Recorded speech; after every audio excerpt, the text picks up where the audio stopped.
नमस्कार बंधु माने बापांको त्यागर मूल्य एक हृदयस्पर्शी कहानी। आजिर कहानी आरंभ करने पूर्वर आपण को गोटे प्रश्न पचारि। आपण केबे निज बापांको हाथ को भल भावे देखिछंती कि? सेही हाथर कठिन चमड़ा, फाटी जाइथिबा आंगुली एवं कपाळर झाळ केवल परिश्रमर चिन्ह नुहे, सेगुड़िक संतान पाई करा जाइथिबा त्यागर प्रमाण। गोटे छोट गाँव रे रघुनाथ नामक जड़े गरीब बापा रोते। तांको घरे थिले स्त्री और एकमात्र पुओ। घरर अवस्था भल नथिला, किंतु तांको स्वप्न बहुत बड़ थिला, मो पुओ बड़ मनीष हेब। प्रतिदिन सकाळु से काम को बाहरुथिले। दिन सारा कठिन परिश्रम करी संध्यारे थका शरीर नहीं घर को फेरुथिले, किंतु घर को आसी पुओर मुहरे हस देखिले सब कष्ट भूली जाउथिले।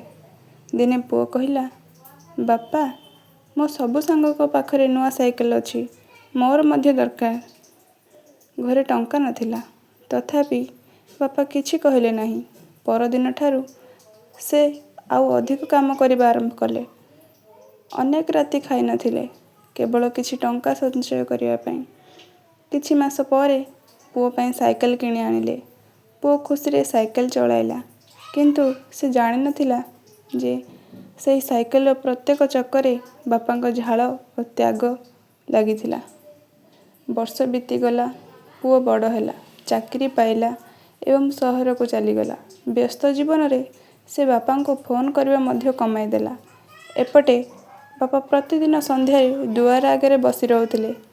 केही आसिले भाबुथिले मो पुओ आसीछि कि। दिने हठात बापा असुस्थ हेले। खबर पाई पुओ घर को फेरिला। से बापांको हाथ धरी कांदी पकाइला। सेही हाथरे वर्ष वर्षर परिश्रमर चिन्ह थिला। बापा धीरे कहिले, मु भल अछि बापा, तू खुशी रे रह। सेईटा ही मो पई सबुठारु बड़ खुशी। एही कथा सुनी पुओर आखिरु लुह झड़ी पड़ला।